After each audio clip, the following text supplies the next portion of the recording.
All right. All right. Smiley! Adam. What's up, buddy? Nothing much. We're back for another weekly episode. That's right. Yeah, it's been a slow week here at the shop, so I thought, what better time to go through and show people the Intense Primer again. So this bike right now is on sale. It's normally over at $62.99 for this bike. It's on sale right now, $49.99, or you can get the expert build for $44.99. So we have the medium here in store. If you want to come by and grab it, you're welcome to do so. Medium is definitely my size. I'm 5'11 and 3/4 with 32-inch inseam, and I ride a size medium, which is what this primer is here. What size? How tall are you? What size bike do you ride? I'm 5'8", but for female audience, I'm 6 foot. Okay, and you ride a medium bike? Yes, I ride medium. All right. Linda's here on screen. She runs behind bikes. She doesn't care what size they are. So, Linda's the best one here. yeah, that's got, so the primer, this is the Primer Pro for $49.99. It's a lot of bike. People are looking at it right now. They can see a few things. It's got a Fox 36.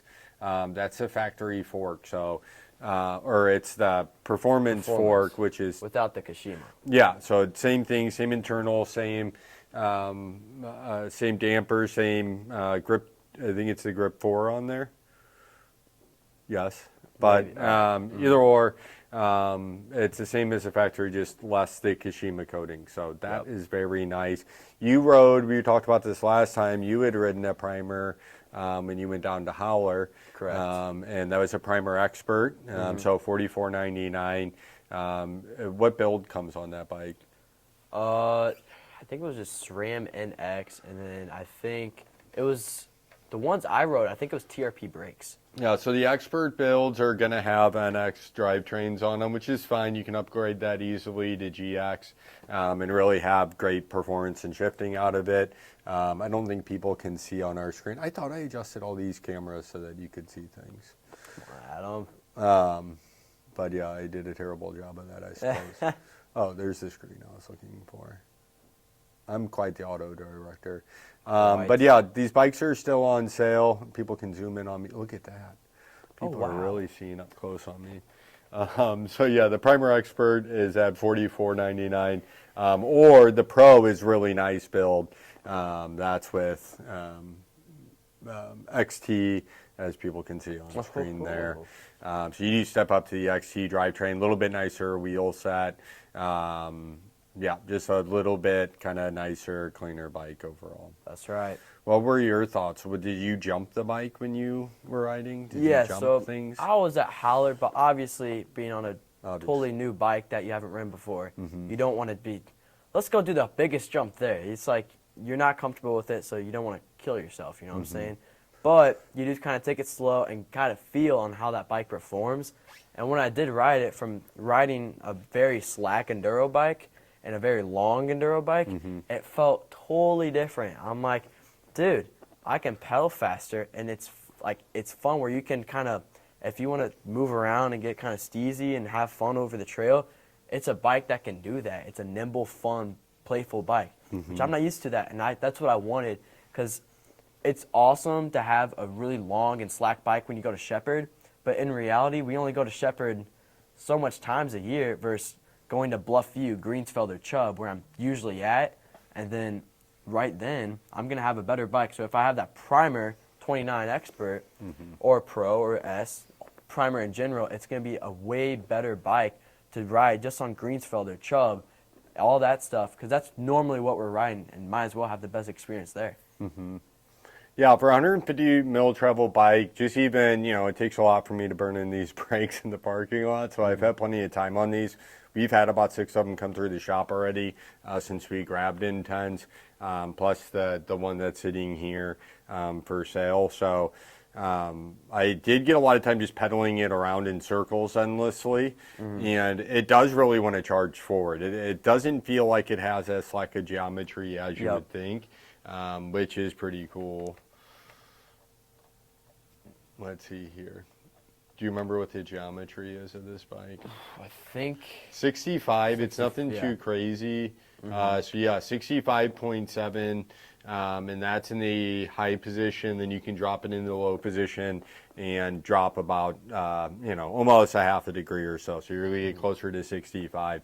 And again, I talked about this in a few episodes now of the podcast. I think bikes have gone a little bit too far. So you're selling your Bronson. It's up for sale currently. People can, if they want to just reach out to the shop and let me know they're interested in it, then I can pass along your information to them. That's right. You're selling your Bronson. Your Bronson, what was the travel on it? That was 160, 150. And do you remember the head tube angle? 65. So not that slack, but the big thing, it was super long, really long bike. Really stretched and out. that's, I think a lot of Santa Cruz, they typically have a longer because they're VPP. Yeah, and on this bike, the reach is, let's say, on a size medium frame because that's what we're looking at here. Let's see, reach is on a medium 442, whereas like Intensity's trail bike, so 442 is this right here, reach. So from here to the center of the cap, I believe, or whatever it may be. And then the Tracer is a longer bike, more similar to like a Bronson. That, and it's just like a VPP system on there too. So the Tracer, of course, it comes in 160 or 170. It's based off their M29. Again, kind of that virtual pivot point as well on the JS Tune suspension. What was I looking for? Reach. Oh, yeah. So 480 millimeters, so almost 2 inches longer, to where your bike, I'm not sure what to do the measurement and see maybe what the difference is. Yeah. And longer is going to mean it's going to be a little bit more stable at speed. So Yeah. on steeper descents and on faster downhills, that's going to come in handy. Where those really long slacked out bikes like the Tracer or like your Bronson don't do great for is if you're, trying to keep up with your buddies on the trail and you're riding around. We have really tight single track here. So if your objective is to be able to kind of keep up and hold the pace throughout your entire ride, it's going to be harder to do on a longer bike on our local trails.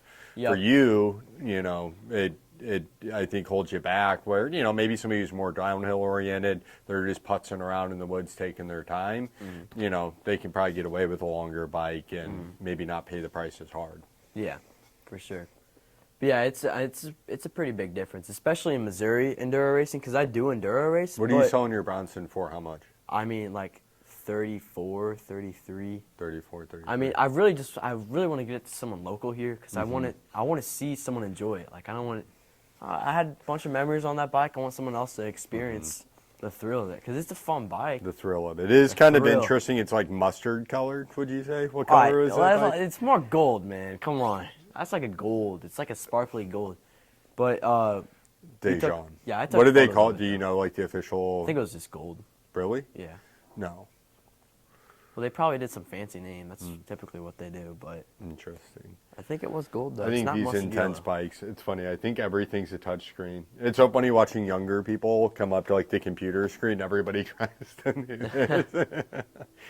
It's not a touch screen. But yeah, the Tracer's a neat bike too. It's on sale, so if you are looking for a big travel bike, that's great. But really, I think, and what everybody's buying from the shop here, like I said, we've had 6 of them get ordered for specific customers, Riley being one of those, is the primary. You can't get the black anymore in this great deal, but for $49.99, you can get this red and silver, which is really pretty. Everybody's looking at it.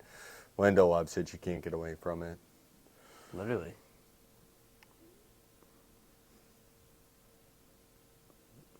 Yeah. Pretty cool.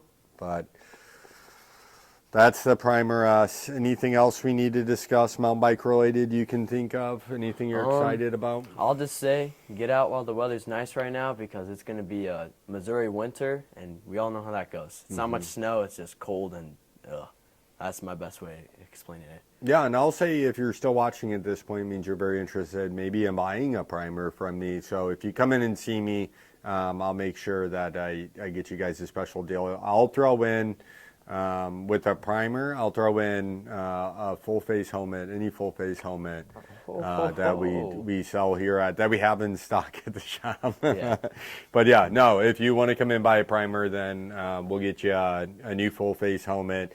we'll throw that in free of charge for anybody. Because, again, you're going to be so fast on your brand new primer, you're going to need a full face helmet. Yeah. Also, if I might be liable if I don't sell. If I sell you such a fast bike, I might be liable if I don't sell you a full face helmet. We don't know. That's true. Also, don't go too crazy on a brand new bike. You're not used to it, so don't. And a lot of people find that out the hard way because they get their brand new cool bike and they're like, oh, I want to go hit the same jumps I was hitting before. You got to work up because you got to get used to it. It takes, and honestly, in my opinion, it could take 3 months to get fully used to that bike. Yeah. It takes a while. Yeah, getting suspension dialed in, just getting used to the feel of the new bike. Because, a lot of people will wash out their front end often on those first few rides. And parts are settling in. So if you buy a bike from a bike shop, they're always going to tell you to bring the bike back after about 100 miles, give or take. And the reason for that is headset cups. Everything's kind of settling in on the bike. So you got to take it easy for those first couple weeks. And be looking at your bike. So ride it, and then put it up in the stand, wipe it down because it's a new bike. Keep it clean. Keep it clean. But then when you're wiping it down, you're going to notice like, oh, this is moving or this is creaking, and then adjust or fix those things as you go. And that again is going to continue for at least that first 100 miles. You need to be doing really good post-ride inspections. So running through the gears, grabbing the wheels, moving them back and forth. That's when you fill up your tires, that's going to happen. After your first ride, check the air pressure on your shock and stuff. We got to tell our loyal viewers how the axle works. Oh, the floating axles. Floating axle, yeah. Yep. So, stuff like that. And, we'll go over any kind of quirks of the bikes as you go. But, floating axles are interesting. Makes the fork perform better, though. But it is kind of weird.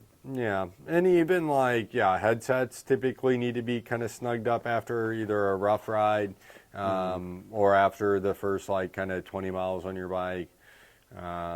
Shifting and stuff, those cable ends are going to all kind of settle in. So there's all kinds of stuff to be looking at. Again, wiping your bike down entirely, grabbing things and shaking them back and forth.